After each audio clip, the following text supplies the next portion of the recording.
মাত্র ১ ঘন্টা সময়ের মধ্যে কিভাবে পারফেক্ট ঝরঝরে বাসন্তী পোলাও বানাবেন আর তার সাথেই মানাবে এমন একটা চিকেন কষা, সেটাও খুব সহজে বানানোর রেসিপি। এই দুটো রেসিপি নিয়ে আজকে চলে এসেছি।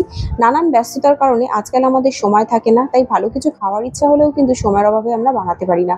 কিন্তু ১ ঘন্টার মধ্যেই এই দুটো আইটেমই আপনারা বানিয়ে নিতে পারবেন, তাই হাতে সময় কম থাকলেও কিন্তু আপনাদের ইচ্ছাটা পূরণ হয়ে যাবে। চলুন তাহলে রেসিপিটা স্টার্ট করা যাক। আর ভিডিওটা ভালো লাগলে অবশ্যই আমার চ্যানেলটিকে সাবস্ক্রাইব করতে ভুলবেন না। আমি এখানে প্রথমেই হাফ কেজি গোবিন্দভোগ চাল নিয়েছি। এটাকে ৩-৪ বার জল দিয়ে ভালো করে ধুয়ে নিয়েছি আর এটাকে একটু ভিজিয়ে রাখবো। যতক্ষণ মাংসটা ওদিকে রেডি করব ততক্ষণে কিন্তু চালটাও এদিকে ভিজে যাবে খুব ভালোভাবে। এদিকে ৮০০ গ্রাম বোনলেস উইথ বোন চিকেন নিয়ে নিয়েছি। এবার এর মধ্যে সমস্ত মশলাগুলো অ্যাড করে দেব।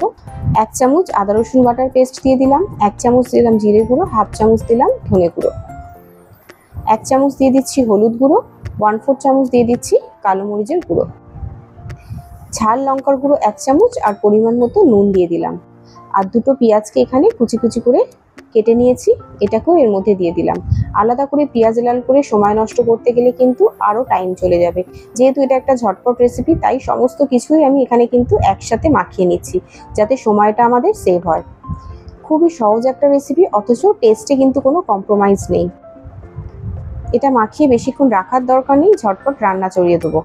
এদিকে কড়ার মধ্যে আমি সর্ষের তেল নিয়ে নিলাম, তার মধ্যে দিয়ে দিচ্ছি গোটা গরম মশলা, দারচিনি, এলাচ আর লবঙ্গ। এটাকে হালকা একটু নাড়াচাড়া করে নিয়ে যে মাংসটা এক্ষুনি মাখিয়ে রেখেছিলাম সেটাই দিয়ে দিচ্ছি।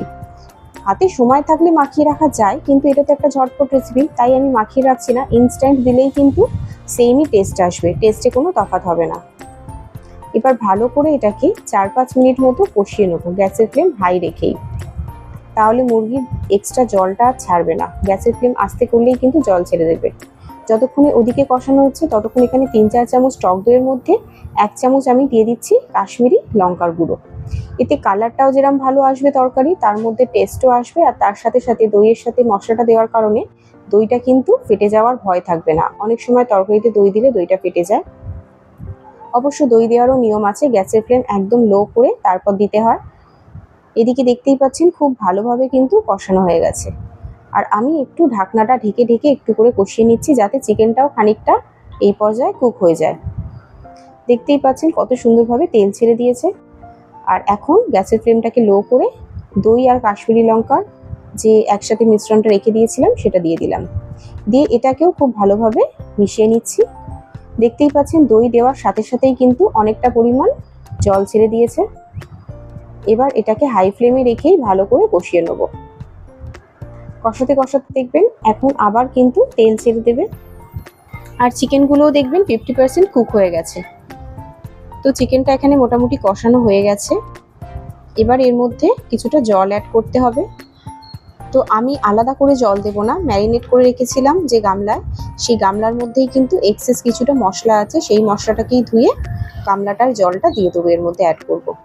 খুব বেশি ঝোল করব না, একটু হালকা গ্রেভি গ্রেভি ভাব থাকবে, কারণ একদম ড্রাইও ভালো লাগে না পোলাওয়ের সাথে, আবার খুব বেশি ঝোলও ভালো লাগবে না।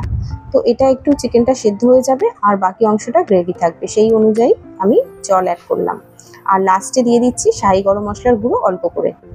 ব্যাস, এটা দিলেই কিন্তু রান্না আমাদের কমপ্লিট। আর সামান্য একটু চিনি দিলাম, এতে কিন্তু তরকারি একদমই মিষ্টি হবে না, এতে টেস্টটা ব্যালেন্স হয়। তো এদিকে আমাদের চিকেন তো রেডি হয়ে গেল পোলাওয়ের জন্য। এবারে ঝটপট করে পোলাওটাও রেডি করে নেবো। ততক্ষণ এটা ঢাকনা দিয়ে সেট হতে রেখে দেবো তরকারিটা। 2 মিনিট লো ফ্লেমে রেখে কড়াটা নামিয়ে নিয়েছি। তারপর এখানে আমি দিয়ে দিলাম একটা কড়াই, তার মধ্যে সাদা তেল দিয়ে দিচ্ছি। এই কড়াতেই পোলাওটা চড়াবো। হাফ চামচ দিয়ে দিলাম ঘি। সাদা তেলের সাথে অল্প একটু ঘি দিলে কিন্তু পোলাওয়ের টেস্টটা আর সেন্ট দুটোই খুব সুন্দর হয়। আর একটু গোটা গরম মশলা যেমন দারচিনি, এলাচ, লবঙ্গ আর দুটো তেজপাতা তেলের মধ্যে দিয়ে দিলাম। হালকা একটু নাড়াচাড়া করে নিয়ে এবার যে চালটা ভিজিয়ে রেখেছিলাম তার জলটা আমি পুরোপুরিভাবে ঝরিয়ে দিয়েছি। জল ঝরিয়ে নেওয়া চালটা এর মধ্যে দিয়ে দিচ্ছি। গোবিন্দভোগ চাল দিয়ে এটা খুব সুন্দর হয়, তাছাড়াও আপনারা ঘরোয়া যে চালে ভাত রান্না করেন সেই চালও কিন্তু দিতে পারেন। এবার আলাদা করে কোনো কিছু মাখামাখি করতে হবে না, এর মধ্যেই আমি পরিমাণ মতো নুন, 1 চামচ হলুদ গুঁড়ো আর চিনিটা 2 চামচ মতো দিচ্ছি, কারণ আমাদের যে পোলাওটা হবে সেটা একটু মিষ্টি মিষ্টি ভাবই হয়, বাসন্তী পোলাও। আর তার মধ্যে 1 চামচ আদা বাটা দিয়ে দিলাম, কিছুটা কাজু কিশমিশ দিয়ে দিলাম। দিয়ে সব কিছুকে এবারে এখানেই মিশিয়ে নিচ্ছি। আলাদাভাবে মিশিয়ে সময় নষ্ট করেও লাভ নেই, আর তাতে আলাদা কিছু তফাৎ আসে না, একই কিন্তু টেস্ট আসবে। আর আলাদাভাবে চালকেও অনেকে কষিয়ে নেয়, সেটারও কিন্তু প্রয়োজন হবে না। সব কিছু একসাথে মিশিয়ে নিয়ে 1 থেকে 2 মিনিট একটু গ্যাসের ফ্লেমটা জোরে রেখে এরকমভাবে কষিয়ে নিলেই কিন্তু সব কিছু খুব ভালোভাবে মিশে যাবে। এতে কিন্তু সময়টাও খুব কম লাগে, তাই না? আপনারাও বলুন। কত সহজে কিন্তু আমাদের চিকেনও হয়ে গেল, এদিকে পোলাওটাও কিন্তু খুবই ঝটপট রেডি হয়ে যাচ্ছে। এবার জলের পরিমাণটা একটু বুঝে দিতে হবে, না তো কিন্তু গলে গেলে চালগুলো তখন খেতে ভালো লাগবে না।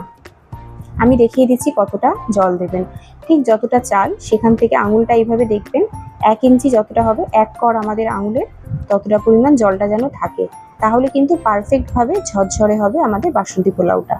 কারণ চালগুলো যদি জড়িয়ে যায় তখন কিন্তু ভালো লাগবে না। ঢেকে রেখেছিলাম, দেখতেই পাচ্ছেন ফুটে গেছে পুরো ভাতটা। এবারে এটাকে উল্টে পাল্টে একটু নেড়ে চেড়ে দিলাম, তলার ভাতটা ওপর দিকে করে দিলাম, উপরেরটা নিচের দিকে করে দিলাম। দিয়ে এবার ঢেকে গ্যাসের ফ্লেমকে একদম লো রেখে 15 মিনিট রেখে দেবো। 15 মিনিট হয়ে গেছে, দেখতেই পাচ্ছেন ভাতটা কিন্তু এখানে পুরোপুরিভাবে হয়ে গেছে। এবার হালকা করে এইভাবে দেখতেই পাচ্ছেন খুন্তি দিয়ে আমি তলার ভাত ওপরে করে দিচ্ছি, দিয়ে খুব ভালোভাবে মিশিয়ে নিচ্ছি। দেখেই বুঝতে পারছেন ভাত কিন্তু খুবই ঝরঝরে আছে, গায়ে গায়ে লেগে যায়নি। আর এটা যখন আরও রেস্টে রেখে দেবো 10 মিনিট, তখন কিন্তু আরও ঝরঝরে হয়ে যাবে। আর এর মধ্যে আরও হাফ চামচ আমি ঘি দিয়ে দিলাম। প্রথমে হাফ চামচ দিয়েছিলাম, এখন হাফ চামচ দিলাম, টোটাল তাহলে 1 চামচ ঘি এখানে অ্যাড করা হলো। ঘিটা দিলে এর সেন্ট টেস্ট দুটোই খুব ভালো হয়। আর যেহেতু গোবিন্দভোগ চাল এমনি সেন্টেড রাইস, তাই আলাদা করে আর কোনো গরম মশলা ব্যবহার করছি না। কিন্তু আপনারা ঘরোয়া চালে যদি করে থাকেন সেক্ষেত্রে একটু গরম মশলার গুঁড়ো লাস্টে অ্যাড করে দিতে পারেন, তাতে খেতে ভালো লাগবে, সেন্টও খুব সুন্দর হবে। সবকিছু খুব ভালোভাবে মাখানো হয়ে গেছে। এবার এটাকে 10 মিনিটের জন্য আমি ঢেকে জাস্ট সেট করে রেখে দেবো। গ্যাসের ফ্লেম একদম লো থাকবে। ব্যাস 10 মিনিট হয়ে গেছে, আমি ঢাকনা খুলে কিন্তু এবার আপনাদের সার্ভ করে দেখাচ্ছি। কত ঝরঝরে পারফেক্ট হয়েছে দেখুন। আমাদের বাসন্তী পোলাও কিন্তু একদম রেডি। দুটো রেসিপি কিন্তু খুব ঝটপট রেডি হয়ে যায়, অথচ কিন্তু টেস্টে কোনো কম্প্রোমাইজ নেই। তাড়াতাড়ি হচ্ছে বলে যে টেস্ট হবে না তা নয়, দুটোই খুবই পারফেক্ট। দেখতেই পাচ্ছেন বাসন্তী পোলাওয়ের দানাগুলো একদম, চালগুলো কিন্তু আলাদা আলাদা আছে, আর একদম ঝরঝরে। আর চিকেন কষাটাও কিন্তু দুর্দান্ত, মানে পোলাওয়ের সাথে মানাবে এমন একটা চিকেন রেসিপি। একবার না ট্রাই করলে আপনারা কিন্তু বুঝতে পারবেন না এটা কতটা পারফেক্টভাবে রেডি হয়েছে। তো অবশ্যই আশা করছি আপনাদের ভীষণ ভালো লেগেছে, আর আপনারাও নিশ্চয়ই একবার ট্রাই করবেন। ট্রাই করে আমাকে কিন্তু জানাতে ভুলবেন না কমেন্টে যে আপনাদের কেমন লাগলো।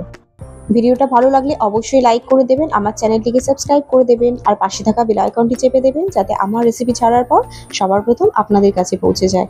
আর আপনাদের ফ্রেন্ডস রিলেটিভসদের সাথে অবশ্যই কিন্তু ভিডিওটা শেয়ার করে দেবেন। তাহলে আবার দেখা হবে নেক্সট কোনো ভালো রেসিপির সাথে। ততক্ষণ আমার নতুন নতুন রেসিপি ট্রাই করুন, আর সবাই খুব ভালো থাকুন। ততক্ষণের জন্য সবাইকে টাটা।